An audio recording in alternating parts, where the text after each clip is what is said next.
Warmer up here if that's any bribery to you. It actually is a little warmer. So they can just leave it where it's at when they're done.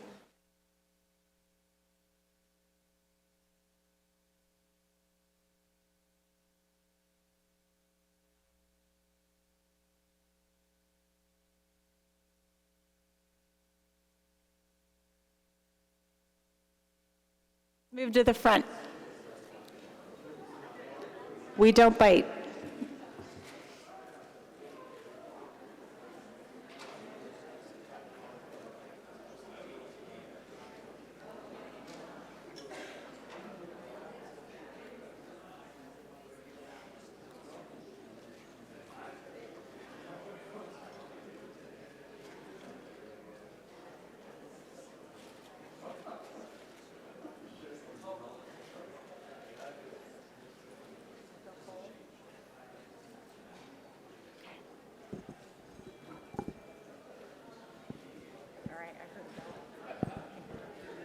Okay. Good afternoon, everyone. Thank you for joining us. If you're just walking in, I promise we do not bite, and we will not take notes if you leave early. So please feel free to move forward, because actually we do have a survey for your input, not really actually how we did, but we actually want your input as clinicians and scientists about how to move forward with a specific test. So and those are mostly towards the front. So I'm going to start out with some brief introductions and tell you a little bit about our program today. We're going to be talking about novel diagnostics and therapeutic approaches for leptomeningeal metastases.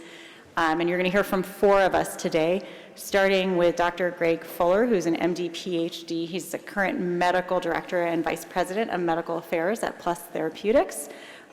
He was professor and chief neuropathology at University of Texas MD Anderson for 30 years, is that right? 31 years.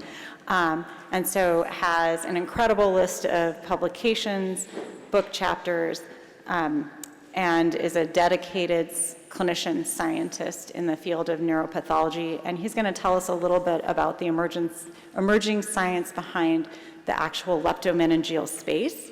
That will be followed by myself. I'm a clinical professor of neuro-oncology at Stanford, and we'll talk a little bit about the clinical aspects of leptomeningeal disease and how we diagnose it and how we may diagnose it in the future and treat in the future. Followed by Dr. Jonathan Yang, who's an associate professor at New York University School of Medicine, Department of Radiation Oncology. He's the director of clinical research in the Brain and Spine Tumor Center there. He is probably best known for, he didn't want me to say this, but the reason all your patients ask about protons for leptomeningeal metastases is one of his recent publications. And he's going to be talking to us about the use of radiation therapy in the treatment of leptomeningeal metastases. And then we're going to close the session out talking with Dr. Brenner, who's a professor of medicine in the Division of Hematology and Oncology at the University of Texas Health Sciences in San Antonio. He specializes in breast malignancies and brain and spinal metastases.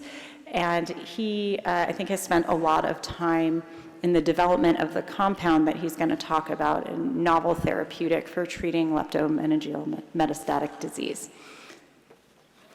All right, that's the overview. So for those of you who are brave enough to move forward, and maybe this will entice you to do that, the survey that you see on your desk is actually about one of the novel CNS testing things that we're going to talk about today for testing CSF. And so in this test, the test actually captures circulating tumor cells and allows for FISH testing directly of those cells. This is a rank sheet. We want to know what you would order, because I think this is going to differ between clinicians and actually going to differ between your subspecialties. But this would be really helpful for us going forward. If at the bottom you also think that this was a terrible talk, you can say Dr. Nagpal did a terrible job, but this is actually for your opinion about test going forward. So now I'm going to hand over the mic to Dr. Fuller. Thank you very much for that gracious introduction. It's a pleasure to be here, speak to you tonight. My assignment was the neuropathology of leptomeningeal disease. And let's see, hang on, here we go. It's 10 minutes is not a lot of time to cover the entire area. So what I thought I would do, given 10 minutes, is just talk about two topics which I think are new and exciting, and you're likely to see a lot of movement on coming soon. The premise is to better understand leptomeningeal disease, we need to understand the meninges, all right? And our knowledge of the meninges, the structure and function, has changed a lot since most of us here in this audience were in medical school or professional school or pharmacy school, et cetera, when it was simply dura, arachnoid, subarachnoid space, and the pia. It's changed a lot. Two discoveries, I think in particular, recent discoveries and progression, we're going to see will impact our treatment, concept and treatment of leptomeningeal disease in the near future. The first is a newly discovered fourth meningeal layer, affectionately termed slime, which is subarachnoid lymphatic-like membrane. Can I have a quick show of hands in the audience of the people who are familiar with slime? You've heard about it, you know about it? Okay, yeah, that's good that not everyone knows about it, because I'll introduce you to tonight. This is really a watch this space type of thing. This is the paper. It's only about a year and a half since it was initially reported in Science. A mesothelium divides subarachnoid space into functional compartments, named by the authors slime. We show the existence of a fourth meningeal layer that compartmentalizes subarachnoid space, the mouse and human brain, and designate it slime. And here's a diagram showing you the anatomic location. You start at the top, the skull, dura, arachnoid, and then the subarachnoid space, pia, and the brain, and you can see in the green in this drawing, that is slime. So in areas of the subarachnoid space, murine and human, it appears to compartmentalize, to divide the subarachnoid space into an outer or upper subarachnoid compartment and a lower or inner subarachnoid compartment.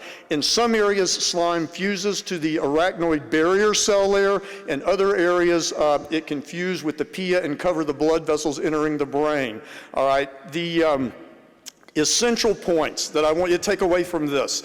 It partitions the subarachnoid space to a greater or lesser degree, and it has major implications for the lymphatic system. And it has not yet penetrated, I think, much into neuro-oncologic space, but it will. It is rich with immune cells, which have all sorts of implications for immunotherapy. My guess is you will be hearing more about it, all right, in the coming days. And I think that was part of my function, is just to make sure everyone knows. The second thing I want to mention is the recently evolving concept of the subpial space perivascular compartment, which is directly related to a type of metastatic disease called extravascular migratory metastasis. Now, this is present in every organ system. I'm sure you're familiar with EVMM and angiotropism and vascular co-option, but it's special in the brain. It's special in the nervous system for a major reason, and that is, if you look at this diagram, there's the dura in brown at the top, then the arachnoid, subarachnoid space, the pia. The pia, below the pia is a layer of collagen fibers and fluid, typically very thin, and then there's the glia limitans. That is the subpial space, which is well recognized, but has received relatively little attention in the literature. I think that's going to change. So here's the subpial space. It is, listen, the subpial space is directly contiguous with the perivascular space or the perivascular compartment, right? And here I've just modified this diagram, covered it in black. So imagine an anatomic compartment around the blood vessels in the cerebral cortex that is continuous through the pia just below the pia with the subpial space. It's one compartment, all right? So there exists a process, extravascular migratory metastasis, in which cancer cells exit the blood vessels in the cortical gray ribbon, into the perivascular space, and then they travel along the vascular tree. So that's extravascular. They're not in the parenchyma, and they're not in the blood vessel, and when they reach they expand from the cortex in all three directions as a sphere, and for the part that it reaches the subpial space, then they travel laterally. So that's ECM in the CNS. All right, this is from a 2007 paper. What you're seeing here is, look at the very top of the diagram, subarachnoid space, then the pia, then that's the subpial space I've identified with the arrows, then the rest, there's a cortical lamina 1, 2, 3, 4, 5, and 6, and then the white matter at the very bottom. So what you're looking at here is mainly the cortical gray ribbon, and then I've drawn a line where the gray-white junction is. We're talking about a cortical ribbon process. All right, here's the point. EVMM begins in the intracortical ribbon in cortical lamina 3. That's what these investigators found, and then you can see these are different lesions, and you can see the expansion from lamina 3 all the way out in all directions. Now, I want to point very quickly, everyone knows cortical gray ribbon thickness is 2.5 millimeters. So think in terms of penetration, say radiopharmaceutical or any other that would have a range of this, it would take care of this disease. So let's have a quick look. It was first identified in miliary metastasis. Here you see the foci here. And then let's just take the superficial one. Now, this diagram on the right, what you're seeing is the cortical gray ribbon and the white matter here. I've outlined the white matter. So we're just looking at the cortical ribbon in one area. And these arrows are identifying intracortical metastases, metastatic carcinoma. Notice these are not at the classical gray-white junction that expand as a sphere, intraparenchymal. They're actually in the perivascular space. So let's just take one of those lesions. You can see how it goes superficial. There's a subarachnoid space above it, which is not involved cortical gray ribbon. And then here's just another showing this is a cerebral cortex. You can see the parenchyma in the background, metastatic tumor in the perivascular space, traveling towards the surface, towards the pia, then spreading laterally when it encounters the pia to stay in the subpial space. That's SPS subpial space. You can see the little blue asterisks. Those are in the subarachnoid space, which initially are not involved by the tumor. All right, so there it is, metastatic tumor in perivascular subpial space. All right, that was an example of miliary metastasis, where the process was initially characterized the best. This is an example of a solitary metastasis, mucinous adenocarcinoma. It's EVMM, and you can see, look at the diagram this is the histology. One of our patients at MD Anderson Cancer Center of the tumor is in the perivascular space, traveling to the bottom of the slide, going out laterally beneath the pia. The subarachnoid space is not involved. Now imagine that. What would that look like? What would it look like when you see metastatic tumor traveling laterally in the subpial space? What would it look like pial spread? What would you see on imaging? It would look like LMD. It would look like leptomeningeal disease.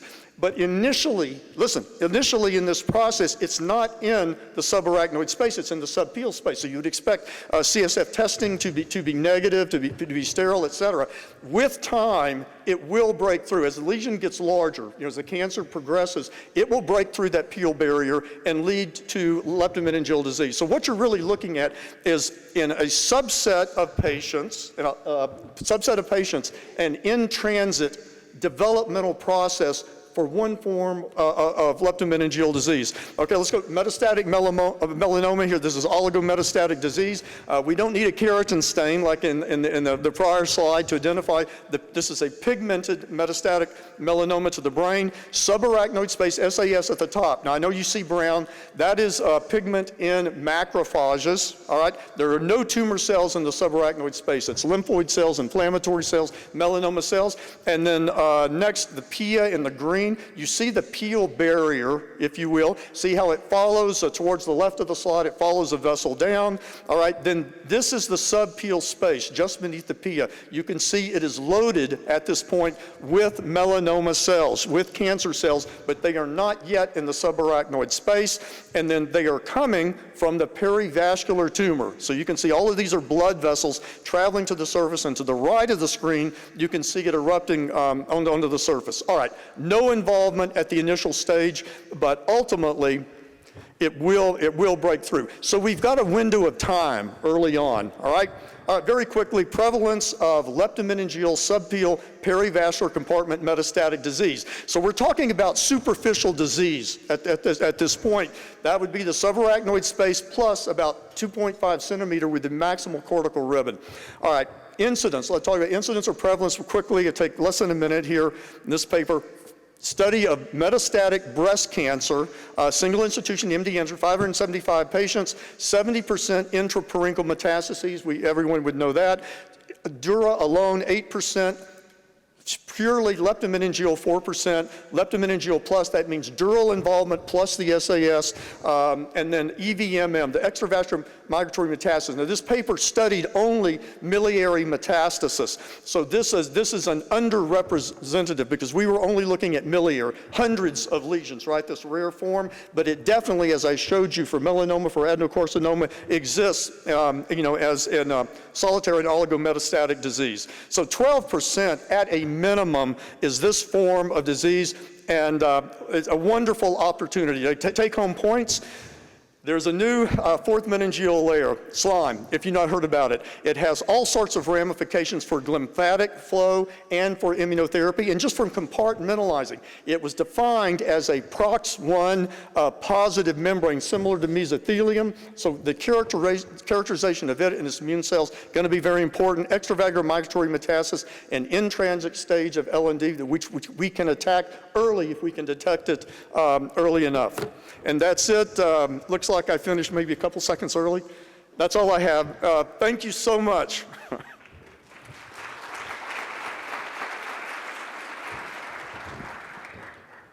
Great. I'm going to step back and tell us a little bit about leptomeningeal disease. You guys already know a lot about it before these patients become your patients.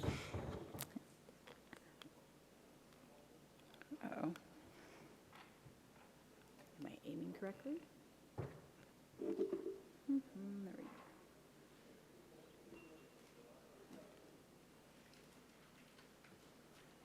All right, you guys might have to advance for me, I guess, huh? Where were you aiming at? Yeah, I just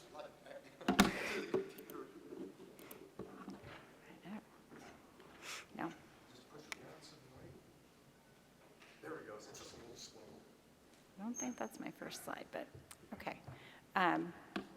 So in specific diseases, leptomeningeal metastases are increasing in incidence. This is actually Memorial Sloan Kettering's data in non-small cell, specifically in EGFR mutated non-small cell. And you can see that the cumulative incidence at 1 year is approximately 5%, and at 5 years, approximately 12%, which I think actually matches the data you just showed us. So this is a more and more common disease, especially as we're getting better at detecting it.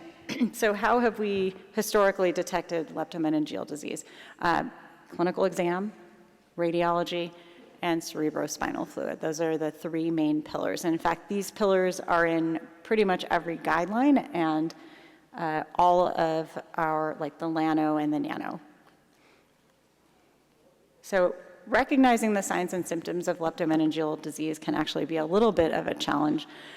In a series of 187, I think this is Memorial Sloan Kettering as well, patients, 25% of these patients basically had specific signs and symptoms referable to cortex, cerebellum, or spine. That means that 75% of patients really did not.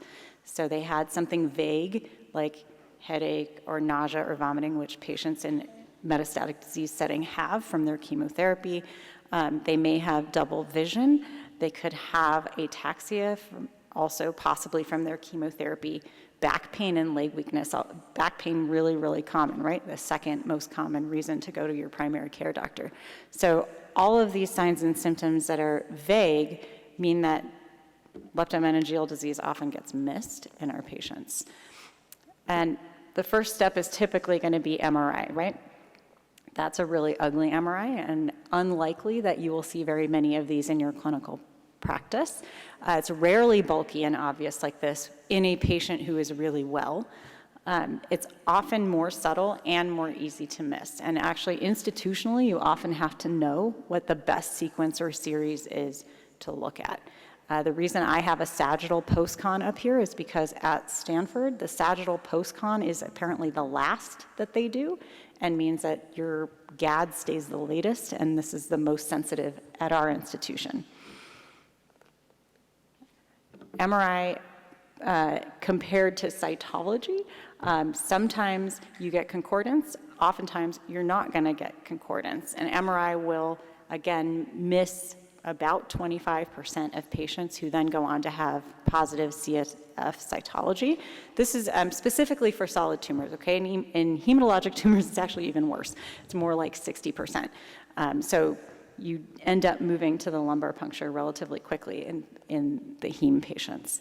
There are some alternative sequences that may increase sensitivity. For those of you who were in the Lepto think tank earlier today, we talked about actually making it really standard practice to use a T2 flare post-gadolinium scan.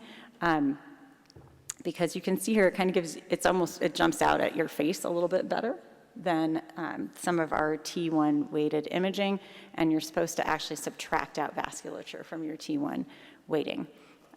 Again, though, this is a specific scan that not everyone is doing yet, and we hope we will see increase in this being part of your brain mets protocols, but it's not universal yet. Most importantly, MRI is really just non-specific, right? So not everything that enhances in the central nervous system in a cancer patient is actually leptomeningeal disease. These are two of my patients where a novel CSF diagnostic helped us really be confident that these patients did not need whole brain radiation. So I think on the left-hand side here, this is an inflammatory cerebral amyloid patient, a patient who had 5 primary cancers. And when it was sent to me, they said, "Which one is it?" And I was like, I actually am not entirely sure it is leptomeningeal disease. And turns out that the GRE sequence has lots of little polka dots on it. And she had 2 negative circulating tumor cells from her CSF with negative cytologies. So this is a patient where we actually gave her a little bit of steroids and she felt better, and her imaging improved because it was in fact an inflammatory response to bleed from cerebral amyloid. And the other patient you see actually had 4 negative CTCs from her CSF, who ultimately ended up with a meningeal biopsy showing chronic lymphocytic meningitis. I have not been able to discharge this patient from my clinic because I stopped the radiation oncologist from radiating her. And now she thinks that that's like, that is kind of a big deal, right? So you really need to know. I don't think any of our radiation oncologists here would walk out feeling good that they radiated someone with chronic lymphocytic meningitis. So the pathologic gold diagnosis is still from CSF, and it's the gold standard, but our gold standard is kind of crummy, right? Single LP is about 60 to 70% sensitive for solid tumor. This is Mike Glanson, Dr. Recht, doing a large compilation of other studies, but then also running their own study. So the solution that they came to was actually doing multiple lumbar punctures, and you can see by the time you get to the 3rd, then you're finally actually increasing your sensitivity enough to feel good that the patient maybe does not have leptomeningeal disease, or feel good about putting on a relatively toxic therapy on a patient who has disease. So we just talked about how all of our diagnostic criteria are not really that great. All of them around 75%, so all of them leaving something to be desired. So the liquid biopsy, I think, has come into play not just in systemic cancers, but also in the CNS. Idea of the liquid biopsy actually starts in 1860 when a Texas pathologist found circulating tumor cells in the blood. But then you can see there's a giant gap on my timeline here until we get to cell-free DNA being described in healthy individuals, and then out to cell-free DNA in the serum of cancer patients, and then really detecting those CTCs isolated from blood using EpCAM antibodies in 1998. So like an entire century before we figured out how to do that in live patients. And then very rapidly, you can see that the technologies have kind of been evolving, and at the later stage end up being used in CSF. So cell search, which is with the first purple hash on that timeline, uses isolating CTCs using a single antibody EpCAM with a magnetic bead pull down. And They can isolate CTTs in the CSF quite well. It correlates with KPS, meaning probably correlates with disease and clinical course. This is a different set of investigators looking at clinical course, but many cancers lose EpCAM or just don't express it, right? So we can see very highly expressed in colorectal, lung, breast, but then you can see down at the bottom, we move and we actually just lose that EpCAM marker entirely. So it's not a universally good target. And even in breast cancer, you see a wide variety of cells that are EpCAM negative versus EpCAM positive. So relying on EpCAM alone means that your test is just not going to be as sensitive. Around the time that Cell Search had made it to market, a microfluidic chamber with a multi-antibody cocktail was being designed in lab, and they used a larger antibody cocktail here. And the idea is that you put your actually, again, designed in blood, your cells through this fluidic chamber, and they actually capture, based on the antibody cocktail, on these pegs. They showed that they can capture more CTCs than the EpCAM alone in all, like across almost all tumor types. And they compared directly to Cell Search, and again showed that they were capturing more cells and CTCs than EpCAM alone. What's also cool about this technique is that those pegs that you see allow staining co-localization. So those cells are actually going to be stuck right there, and then you can stain them, wash them, restain them. That's why you have the survey in front of you, because we want to know, what would you like to test for? The things that I use in my clinic, I like to know about HER2, and I like to know about MET amplification in my non-small cell patients, because these are now targetable. This test then went into market as CInside, and as it came into clinicians' hands, people were using it in leptomeningeal disease, including us, including many of you out in the audience. And initial use appears more sensitive than cytology in small non-small cell series, where you can see that CTCs were detected in 88% of samples compared to 40% by cytology. And in a larger series of 87 consecutive patients, same thing. CInside was actually identifying more patients with CTCs than MRI and standard cytology. This is Dr. Yang's paper, I think, right? Sorry, I'm stealing your thunder. This is CTCs by CInside correlating with survival clinically. And CInside can also be used really to detect those special markers. So it confirmed the suspicion that the mutational status of your primary tumor is not the same in the leptomeninges. And these are the circulating tumor cells. The HER2 status flips, and actually surprisingly, maybe to me at least, flips to positive more often than flips to negative, which has therapeutic implications for our patients. It supports clinical decision-making to add HER2 positive targeted drugs to your therapy, right? So for me, I felt much better about giving intrathecal Herceptin if I know that that target actually is existent in my patients' brains.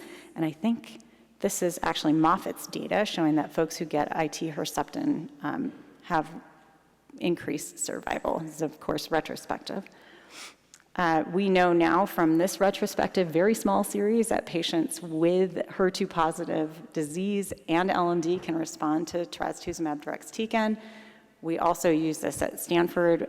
Not all of our, we actually did it in HER2 low patients as well, but we do agree. And again, these are patients we'd feel better about treating if we had that piece of information. A negative predictive capacity of this test is also helpful because it helps us avoid toxic therapies.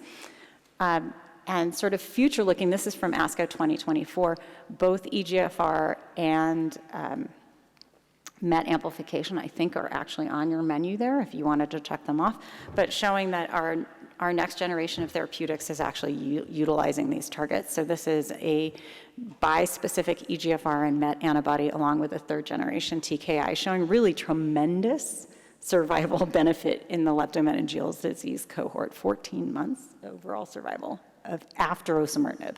That's pretty awesome.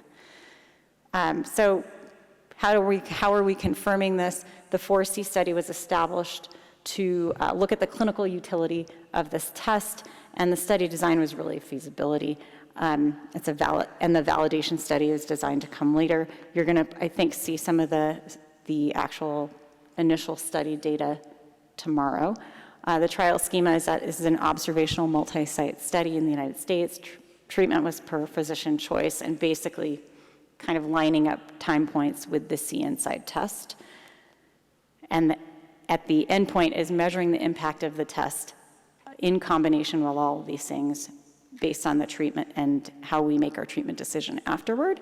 And where did this trial design come from? It's a little novel. It actually comes from a history of how some of these tests were done in blood. So Oncotype DX and a few other studies actually started out by asking clinicians, how do you use this? So that's step one, validation study to come. And I just want to point out, the future is bright, right? All of these targets are now targets for us with drugs, and if we can test for them, we can pick which patients should be getting them instead of doing it blindly. And that's actually one of my my first IT Herceptin patient lived 4.5 years. So, yeah, we can make a big difference for people. Dr. Yang.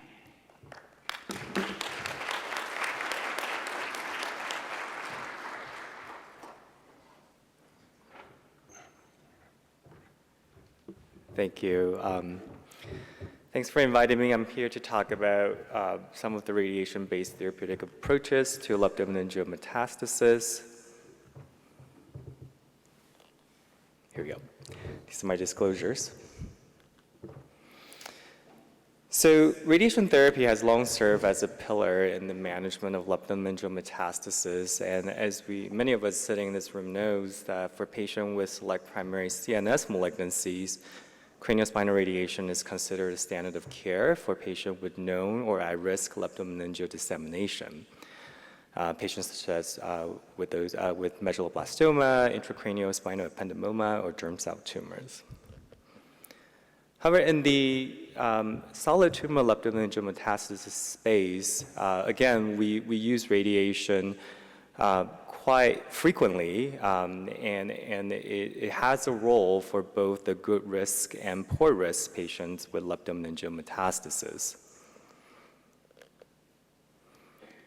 In terms of how do we decide when to use what, it really depends on the goal of the radiation treatment. For symptoms and local disease management, we often employ involved field radiotherapy, and this quite often looks like whole brain radiation or focal spine radiation. And it is very effective in managing and preventing symptoms in specific location of the central nervous system. However, it is a partial central nervous system treatment. On the other hand, craniospinal radiation, we can manage the symptoms with this type of radiation. The potential benefit of this is obviously that we are treating the entire central nervous system and therefore has the ability to prolong disease control. And this is what we typically refer to as comprehensive CNS compartment treatment. So in terms of involved field radiotherapy, we know that it doesn't stop leptomeningeal disease progression along the CNS axis, and it doesn't also seem to improve survival. It is, however, very safe and effective in partially treating the CNS compartment, again with the goal of symptom and local disease management. In patients with good risk leptomeningeal metastasis, craniospinal radiation is now considered as it can potentially stop leptomeningeal disease progression along the entire CNS axis and can potentially improve survival. However, the main question is, how do we safely treat the entire CNS compartment with radiation? These patients tend to be heavily pretreated with systemic therapy, and they also need to get back on systemic therapy quickly after radiation for the treatment of their systemic disease. Oh, sorry. So in terms of the lessons that we have learned from traditional craniospinal radiation technique, we have done this in patients with adult medulloblastoma, and with the older CSI techniques, it is not surprising that we see proton craniospinal radiation to be much safer and have less toxicity. And again, in the early days where we are trying to use photon craniospinal radiation with the older technique to treat the entire craniospinal axis for patients with solid tumor malignancies, what we also found was that many patients are unable to finish the treatment, and the toxicity was too high in patients with, again, heavily pretreated disease, and that requires a robust bone marrow to get back on systemic therapy. And in terms of the difference between proton and photon, as I described to patient, is the light energy, and proton is a heavy particle. The way I think about it is very simple. I describe photon as a ping pong ball. You can throw it lightly, it will travel very far. You can throw it with a lot of force, it will travel very far. And while proton is more like a bowling ball, where if you push it lightly, it's not going to travel very far, and if you push it very hard, it's going to travel a longer distance. What it does give us is the ability to modulate the distance that the radiation travel. Here's a comparison on the right where with photon and proton craniospinal radiation. As you can see, with photon craniospinal radiation, with the older techniques, not only the CNS gets radiated, but also the radiation will often leak out into the anterior organs. While with proton, because again, the ability that we can stop the radiation after a certain distance, the anterior organs are not being radiated. So this led us to the phase 1 trial of using proton craniospinal radiation in treating patients with solid tumor lepto, and this was conducted at MSKCC. In 2018 and 2019, we enrolled 21 patients, and what we found was that, not surprisingly and consistent with published data, proton craniospinal radiation is associated with lesser toxicity in this patient population. What we also found was a promising median overall survival and CNS PFS in this patient population. And this led us to the now published randomized 2 trial of proton craniospinal radiation and involved field radiotherapy. Patients with non-small cell lung cancer and breast cancer were randomized to receive proton craniospinal radiation and involved field radiotherapy. And we also had an extra group of patients, exploratory group of patients with other solid tumor histology, and they all received proton craniospinal radiation. I'm not going to go over this slide, but it just goes to show, this slide is just showing that the randomized cohorts were well balanced, with the majority of patients being female and with non-small cell lung cancer with active systemic disease. And what we found was that at interim analysis, we saw a significantly improved CNS progression-free survival, which also translated into improved overall survival in this patient population. And what we also found was that the toxicity between those who received proton craniospinal radiation and involved field radiotherapy were comparable. This is my friend Dr. Kotecha's slides. He recently presented his experience of using proton craniospinal radiation in his institution of 23 patients with solid tumor malignancies. What he also found was, again, low-grade toxicities, and as well as a very promising CNS progression-free survival and overall survival of both at 9 months.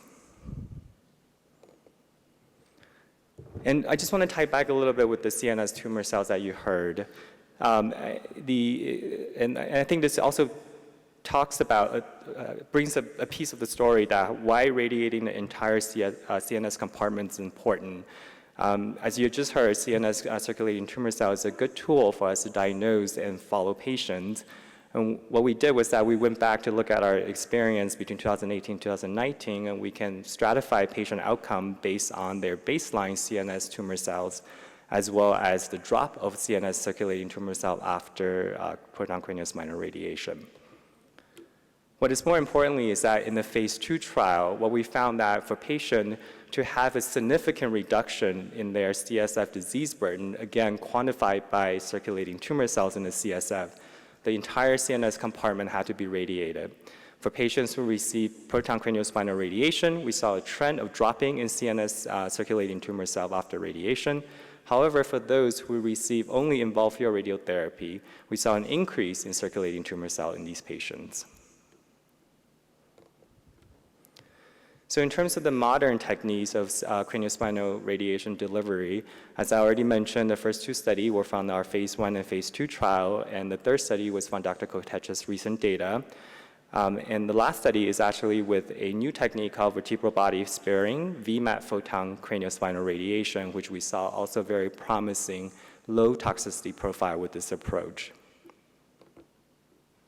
So in terms of the evolution of radiation therapy for solid tumor leptomeningeal metastases, specifically for those with good risk disease, we started out with partially treating the CNS compartment, and then we move on to the traditional comprehensive CNS treatment with craniospinal radiation and found that to be too toxic. And now we're discovering modern and comprehensive CNS treatment technique to safely treat these patients and address the disease. So in conclusion, again, radiation therapy has long served as a pillar in the management of leptomeningeal metastasis. For focal symptoms and local CNS disease management, involved field radiotherapy remains an important treatment for all patients with solid tumor leptomeningeal disease. However, for CNS and CSF disease control, radiation to the entire CNS compartment is needed with potential improvement in patient survival. With external beam radiation therapy, modern and sophisticated radiation delivery techniques such as proton CSI or vertebral body sparing VMAT photon CSI are needed to adequately treat the entire CNS compartment safely. Other forms of targeted radiation delivery, which we'll hear a little bit about in a little bit, such as an intrathecal radionuclide with rhenium, should be investigated as patients may derive similar benefits as external beam radiation to the entire CNS compartment. Thank you.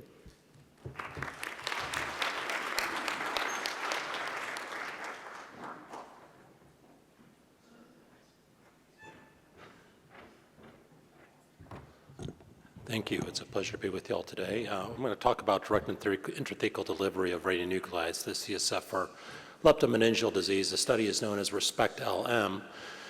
The investigational agent is rhenium abisbamida. Rhenium abisbamida is basically a chelated form of radiation which is trapped within nanoliposomes. We use a chelating compound called BMEDA to trap the rhenium. It's made hydrophobic and hydrophilic based on pH. So as we trap it in the liposomes, we alter the pH and it can stay within it at very high concentrations.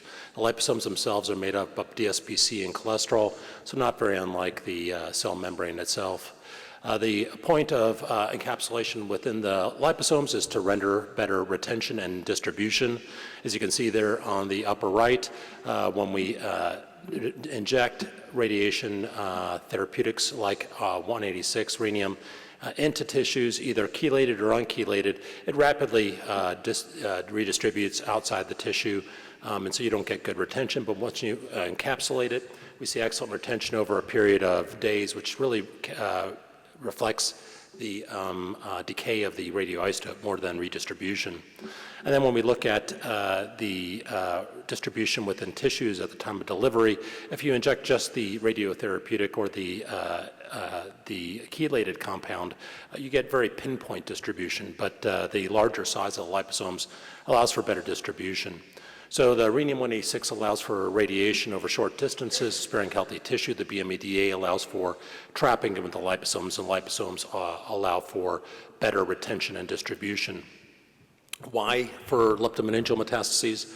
Well, there's a number of very specific characteristics of this therapeutic that make it ideal. First of all, it has an ideal half-life. It's about 90 hours.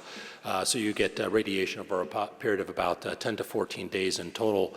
It has a very short path length, about 2 millimeters. And as you've heard just recently, the cortical thickness in the brain is about 2.5 millimeters. It varies somewhere between 2 and 8 millimeters. And because of this path length, it means we're able to to high concentrations treat the CSF, but sparing the white matter where most of the injury occurs from radiation. The cortical neurons tend to be terminally differentiated, so they're much more resistant to the radiation. And then we get a very high radiation density with this compound, as I'll show you in just a minute. And the liposomal encapsulation has been shown to prolong retention in the CSF, and I think most of us are familiar with the liposomal encapsulated cytarabine depocyte. And so you should achieve very high absorbed doses of radiation within the leptomeningeal space, but limit exposure to the brain, spinal cord, bone marrow, and other non-target tissues. And then another very useful feature of it is it does emit, in addition to its beta emitting potential, it also emits 1 out of 10 cases is a gamma.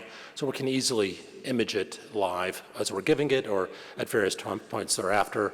And so you can see in the top there for leptomeningeal disease, and then on the bottom here in glioblastoma, where we inject it directly into the tumor, we can very easily see where we've distributed it and monitor it for distribution.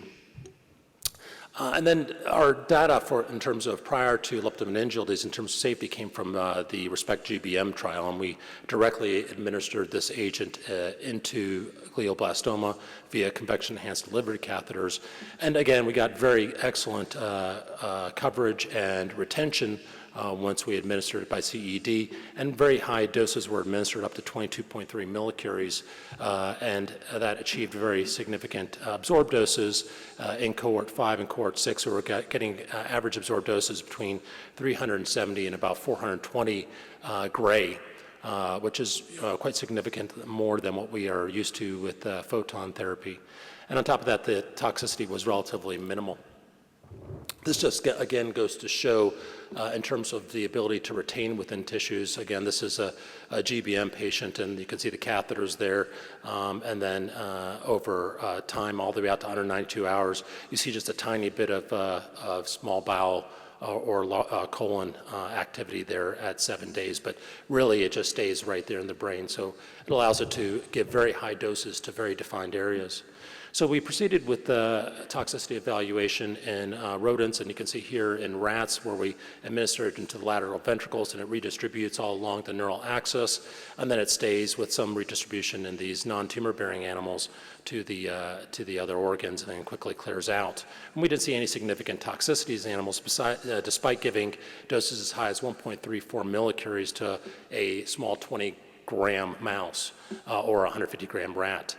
So these absorbed doses in these animals were as high as 1,000 gray without significant toxicity. When we looked at our preclinical models, you can see here in a C6 model that we saw very good control of the leptomeningeal disease when we administered the rhenium bismuth. And then in a MDA MB231 leptomeningeal model, we saw excellent improvement in terms of survival. So we embarked on a phase 1 dose escalation scheme with Fibonacci dose escalation after reaching about 4 times the doubling.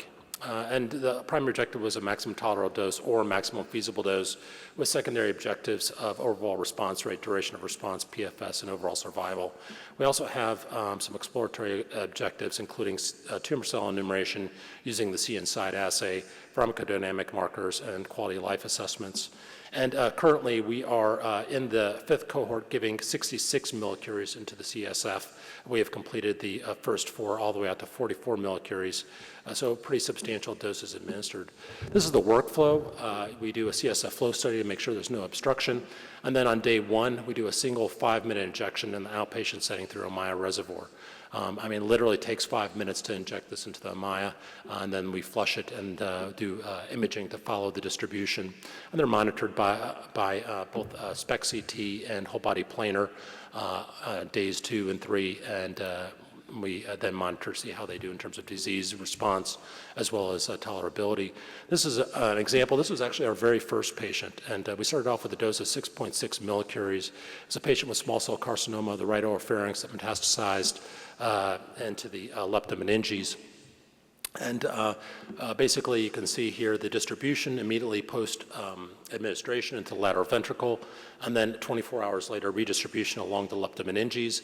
This is a whole body planar, and you can see again along the midline about 15 minutes after administration, and then along the cranial and spinal leptomeninges 24 hours later, and it just stays there all the way out to 7 days later.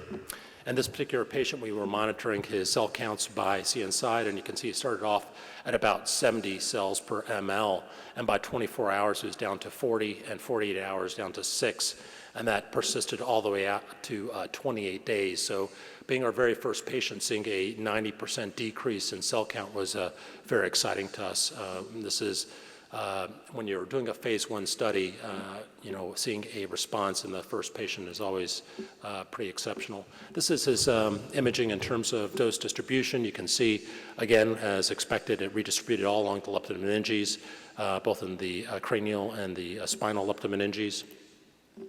And these are our absorbed doses that we're seeing so far. So there was a very clear linear correlation to what we administered and what we achieved in terms of absorbed dose to the ventricles and cranial subarachnoid space. We started off with 25 from the first cohort, 41 for the second, 64 for the third, and then cohort 4, we're seeing 156 gray to the cranial subarachnoid space.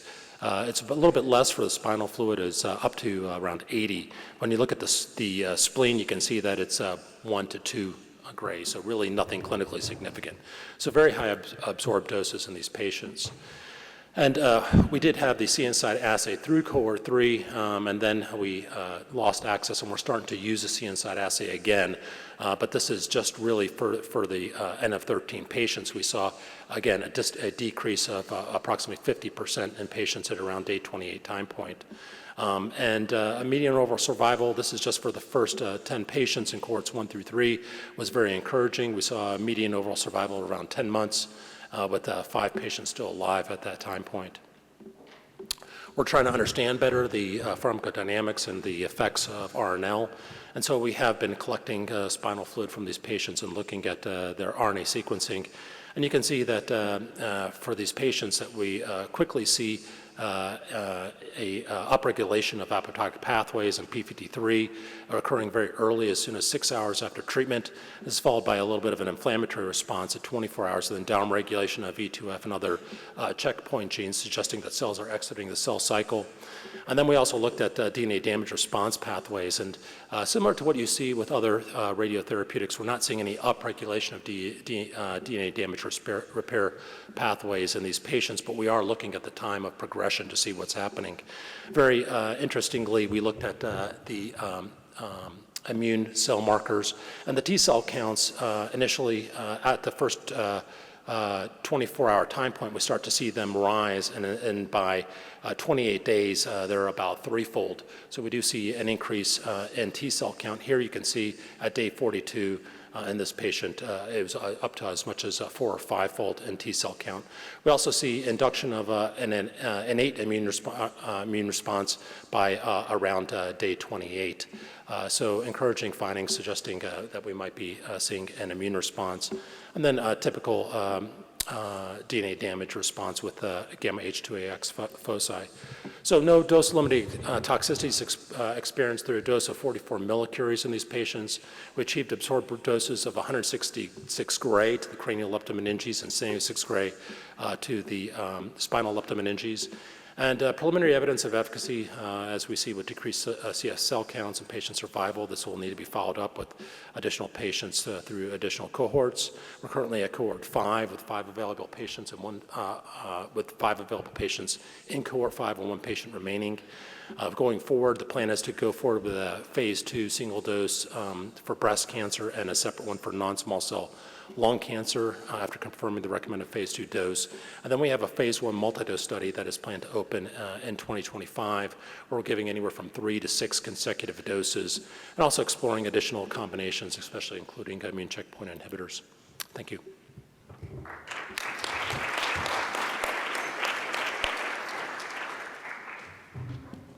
right. That one works too. Great. Okay. So that is all of our actual talking at you part. So we'd love to field any questions that you have based on what you saw. I'm going to step up to the mic. That would be great. Thanks. Hi, I'm Jill, and I'm an MD PhD student at Northwestern. I'm really interested in leptomeningeal metastasis modeling, and I'm interested to know if the CNSide technology could be used to isolate CTCs for things like cell culture for eventual use in modeling. That is a very good question. My understanding is that the current assay uses a fixative that that actually would not allow for cells to be alive later. So unfortunately, I don't think this is the right capture technique. Mm-hmm. Can I ask a quick follow-up? Yeah. There is a technique that is approved, it's Parsortix, it's based on size, and I'm curious if you have looked at the size of the tumor cells that are captured by your assay, sort of to, I guess, verify that the cells that are captured by the techniques that are currently available to us, like in research, are effective at capturing a range of CTCs more than other methods. I think the technology has been tested against EpCAM and is relatively size independent, but it has not been tested against the size methodologies that I'm aware of. Thank you.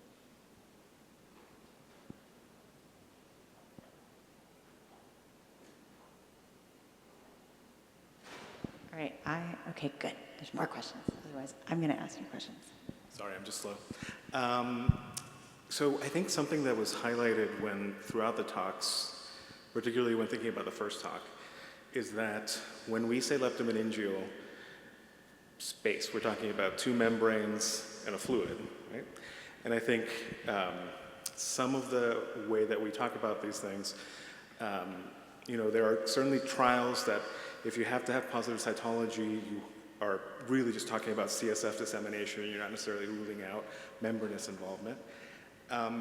So my question is, should we be designing trials for patients that are stratified by at least CSF involvement versus just meningeal membrane involvement? And if not, maybe we should at least be asking that in all clinical trials, the eligibility criteria is not just have either a positive CSF or an MRI, at least to have had both, so that you can go back and see if there's a difference in efficacy. Okay, I guess I'll take that. If I understand you correctly, what you started out by saying, we say leptomeningeal disease, and it's actually capturing perhaps several different pathologies, particularly if you look at if you view it like a neuropathologist would view it, the anatomic compartments are important, and we tend to mix them. For example, LMD frequently is combined with infiltration of the inner layers of the dura, particularly in breast cancer. It can also be from as I presented the case of extravascular migratory metastasis. It can be coming from the cortical ribbon, ultimately breaks through. It can be, the other issue is, as we've seen in all of the MR imaging throughout the presentation, you've seen cases ranging from a single metastasis with focal LMD. I don't know how many in the office might be familiar with FLIP. That FLIP, focal leptomeningeal disease with invasion along perivascular spaces. That paper has been out for a few years. I think what the authors actually ended up saying in the details was that was, most of those were extravascular migratory metastases coming up from the cortical ribbon, et cetera, that had broken through. So it ranges from focal LMD, if you will, all the way up to some of the examples of massive LMD, and obviously these patients can have very different outcomes. For the focal LMD, it's becoming apparent, I think, and please correct me if I'm wrong, no, John will do that focal radiation may be appropriate for those patients, and it might stop the disease. It certainly would with solitary metastasis where the LMD is focal and stemming from, from the EVMM mechanism. Yes. In terms of where we are with clinical trials, I think we might just be too early for this to be fully incorporated. But that doesn't mean we shouldn't be recording, what the radiology looks like and what we think the etiology is. Because I do, there's some controversy, right, in radiation oncology is calling things nodular meningeal disease, which maybe that also has its own different origin as an iatrogenic cause of leptomeningeal metastases. Going into the future, I think we will have to treat, even based on these compartments, maybe a little bit differently, but today I don't know that our technologies are smart enough to do so. So I think the answer is, if you're running an IIT or a small study, you should collect that piece of data and say where you think it came from.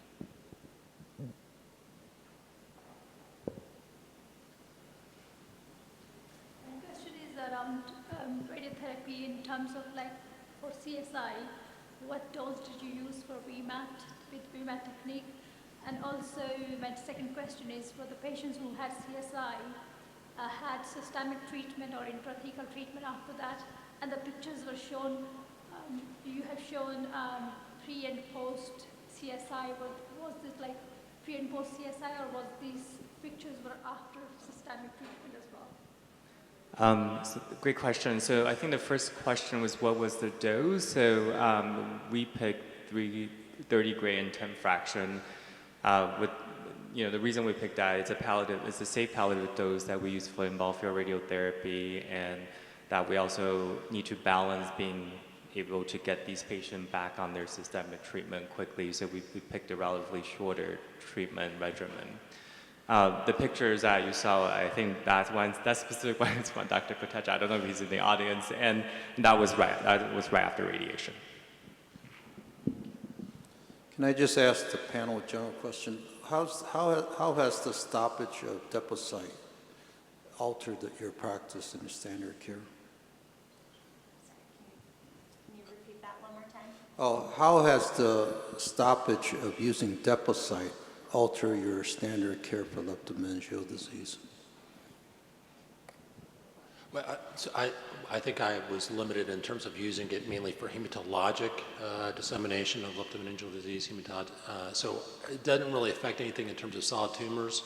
It certainly was a convenient option for our patients who had, lymphocytic or leukemic meningitis.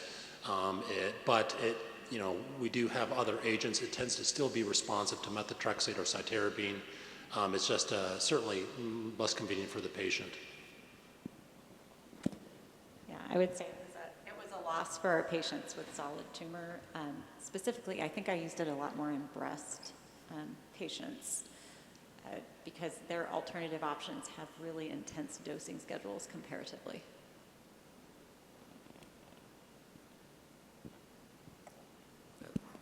I have another question. If there was a device that could be implanted and it could deliver drugs for you for leptomeningeal disease, would that be something of interest to people? I think it depends. I mean, we have Ommaya reservoirs, and we use them regularly, and we can administer our therapeutics. This would be implanted and be basically regulated and controlled from the outside via pump. Yeah, I think there's a possibility it can make a difference. It depends on what you would be administering, for sure. I mean, I think that you need what you're thinking about with drug therapy often is the Cmax, not the steady state levels. The Cmax is what usually kills the cells, and so when you're giving methotrexate or cytarabine or something like that, it's about giving a bolus, and that bolus is what the high levels immediately afterwards is what really is doing the work, not really as constant as steady state level with conventional therapeutics. I think for more targeted therapies, it's usually you're looking more at a steady state level. So I think if we have agents that we know to be effective in a given disease, for example, in lung cancer or in breast cancer, that you're trying to bypass the blood-brain barrier, and they're targeted agents, and you can solubilize them and administer them that way, I think, yeah, then it might make a difference. But I really think it depends on the mechanism of action, which drugs you're talking about, so it could indeed. Yeah, this would be like a metronomic delivery over time. I think it's a really interesting concept, and I think we need to actually see what it looks like, right, in practice, to say which drugs might be useful in that setting. All right, everyone, I really thank you for coming, and if you didn't fill out one of these little forms, please come grab one and let us know which tests you would like to use if they're available to you, and then enjoy the poster session.